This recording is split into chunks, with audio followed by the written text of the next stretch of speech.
Hello and welcome back, it's Shrike here with another D&D video, and today we're going to be looking through the character secrets in the new book Icewind Dale, Rime of the Frostmaiden.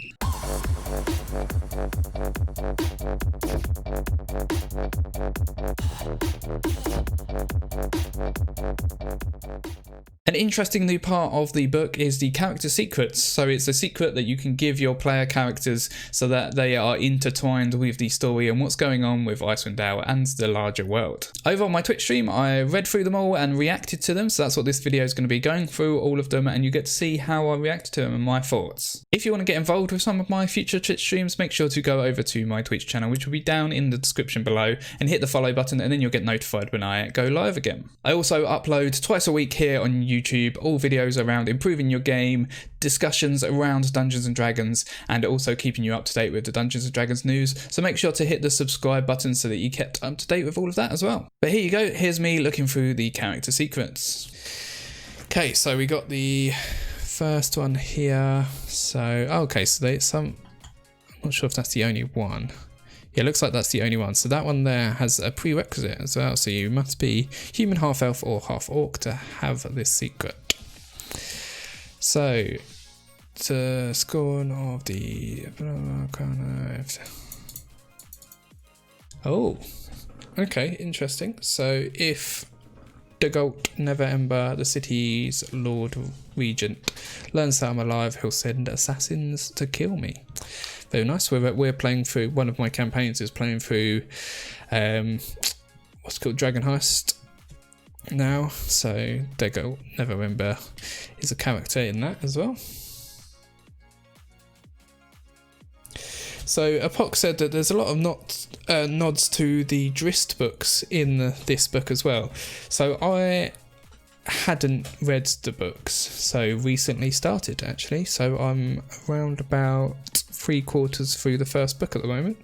I was hoping to have read more before this book comes out because I knew there was going to be a lot of tie-in. The first book is obviously just, or mainly in the Underdark. I don't know if they end up going out of the Underdark, so it hasn't actually got into the 10 Towns yet. When I say first book as well, I'm reading them in order, is it chronological order? So not release order, in order in the world. So I'm reading the book one so that when Drizzt is born, that book, I forgot what it's called. Number 2 is the Doppelganger. So we all know, well, I say we all know what a doppelganger is, maybe we don't. So a doppelganger is someone that can shapeshift into whatever they want. So one of your players could be a doppelganger and actually be a shapeshifter. There are some situations where players might see through the doppelganger by accident. So that could be quite an interesting part of your campaign if another player uses a spell where they can see through the doppelganger. Should be interesting. Drizzt fan, so yeah, Drizzt is from the Drizzt novels. Famous green cloak and would never think to part with it. Oh, that's a nice little touch as well. So they have a famous green cloak and would never think to part with it. In terms of the secrets though, that one is a lot less impactful than these first two, especially for you as a DM. I guess you can have them meet Drizzt, which would be quite a fun moment there, but yeah, having assassins go to kill them or being a doppelganger is just a bit more impactful, you know. Apoc saying you listen to the audiobooks. Yeah, that's a good idea. I listen to some audiobooks at the moment because we are still in lockdown. I don't need to commute at the moment. I literally sit here, so I don't really have the opportunity to listen to audiobooks unless I was, you know, in bed or something, but then I'll just read the book. So I'm just reading the book slowly at the moment. But yeah, when I'm back to commuting, I'll keep it in mind. I need to, actually, this is a good question. There's still a few of you here watching. If there's any D&D or tabletop role-playing game based podcasts that you listen to and you enjoy, let me know. I'm looking for something to have in the background while I'm working that I can just sort of listen to but don't have to focus on. So audiobooks you have to focus on really, or I have to focus on, or I get lost in them. If there's anything that you like just putting on in the background, listening to, let me know. Okay, so elusive paramour. Is that paramour? Is that how you say that? A wealthy pasha. Bounty hunters are scholars. Oh, okay, so that's similar to the assassins one, but it's just bounty hunters trying to find them. Escaped prisoner. So the ship crashed in the mountains. I nearly faced death. If some friendly trappers found me, I would have perished. Okay. So they were a prisoner on a ship that crashed and they survived. Littlest Yeti. I was raised by Yetis. Or by a Yeti. Interesting. Okay, so they speak Yeti and have advantage on charisma checks made to influence Yeti to improve their attitudes. Interesting.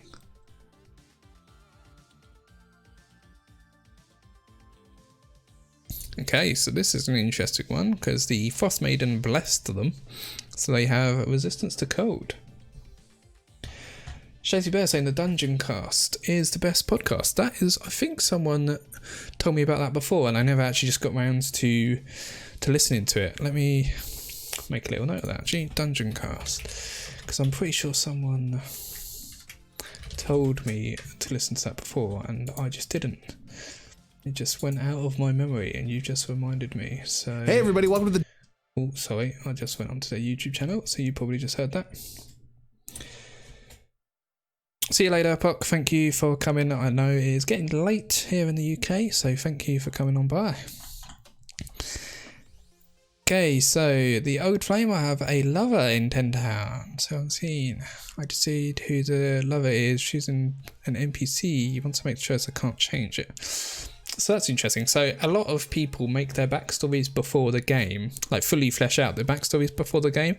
But I quite like it when players don't fully flesh it out, and then after a session, they'll come to me as a DM and be like, I really want my backstory to tie into this character or to this situation, so can we add this to my backstory? And I think that's a really good way to do it, because the players never really know what's going to happen in the campaign beforehand.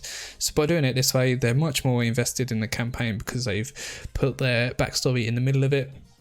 Only downside to that is that, I don't know about your groups, but in my groups there's a lot of roleplay between players or between characters where they're trying to probe each other to find out information about their backstory. So it might just be a bit weird if you put in a bit of backstory later on. But I like that. I like that idea.